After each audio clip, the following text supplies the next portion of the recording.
Drama happens when fools encounter difficulties. What does that mean? It means the way in which you react to the situation, the so-called difficulty, amplifies the situation and transforms it into drama.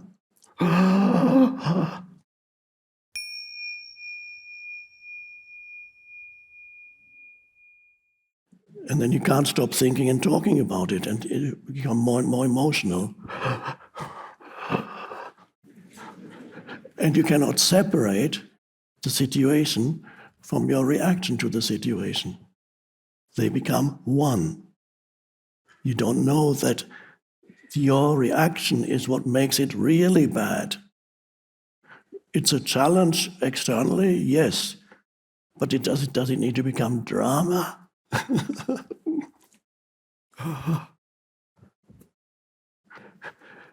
And some people live in such a state that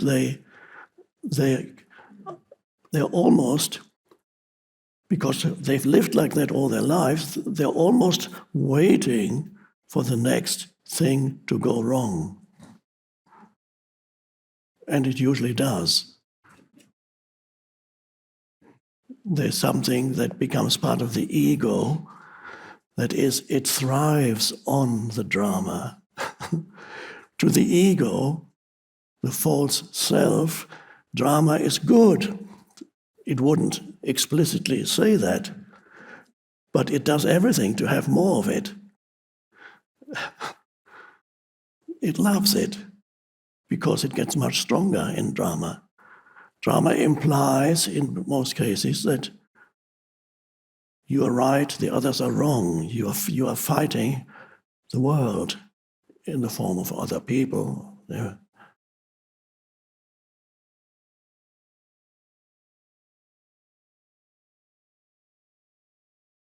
Now, without that, does it mean now what is your life minus the drama? What is left of your life minus the drama? Says the ego. And then they ask, are we still in a relationship? We haven't been fighting for 3 months. Do we even have a relationship? Is there something wrong here?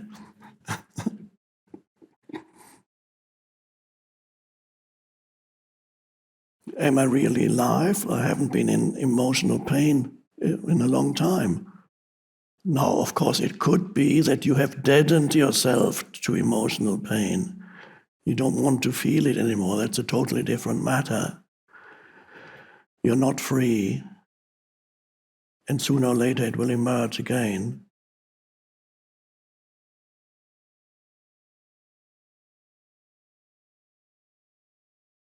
And even here, how do you experience this situation? How do you experience this moment? How do you experience the totality of this retreat, which in terms of time lasts for a number of days? I don't know how many, maybe 5, 6. It lasts a number of days. How do you experience the totality of this situation? And a lot of that depends on the state of consciousness in which you meet this situation, the retreat. And that's an important fact to remember, to be aware of.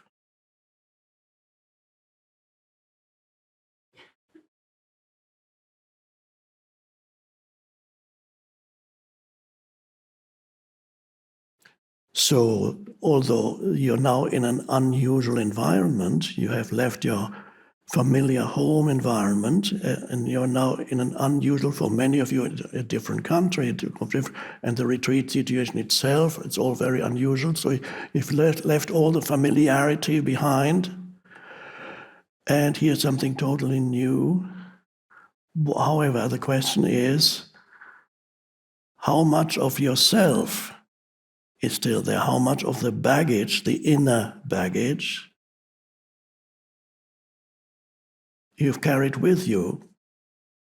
The baggage, which is the conditioning, the mental emotional conditioning, that determined your life experience up to this point. As the old saying goes, wherever you go, there you are.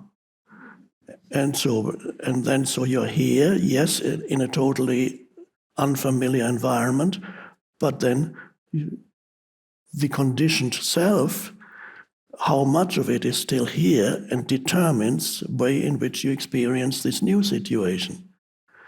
So if there are certain very deep conditioned patterns in your mental emotional field, then you will experience this situation in a very similar way to which you experience your life in your familiar environment. Simple example, if you get angry easily when you're faced with certain even minor situations, then it's safe to predict that you will encounter situations during this retreat that make you angry.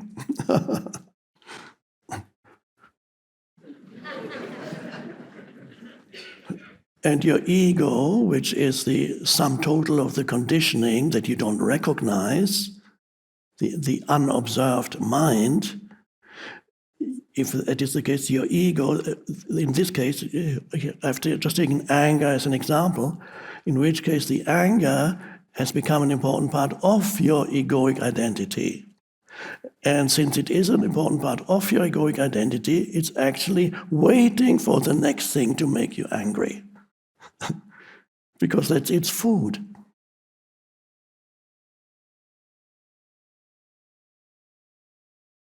In certain extreme cases, you can see it in people when you look into their eyes. It's those who are very, very heavily conditioned by an underlying angry mental emotional energy field.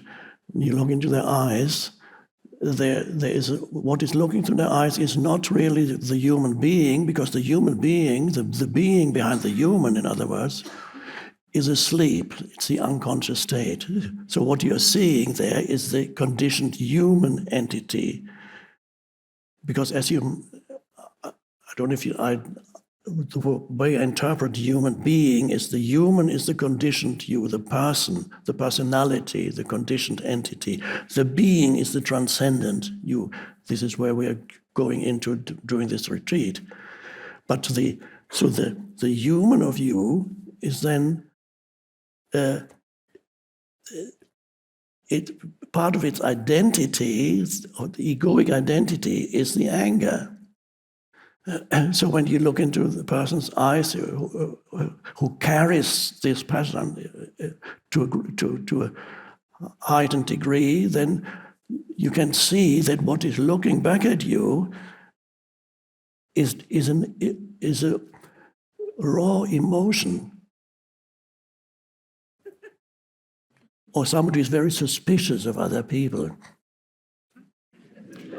And this emotional entity that has taken possession of this person is just waiting for the next trigger. And it is hoping unconsciously that you will provide the next trigger.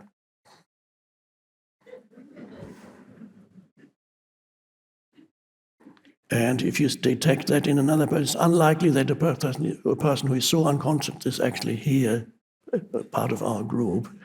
Very, very unlikely, because probably your angry ego would not have even allowed you or even consider the possibility of going to a spiritual retreat. I mean, totally absurd.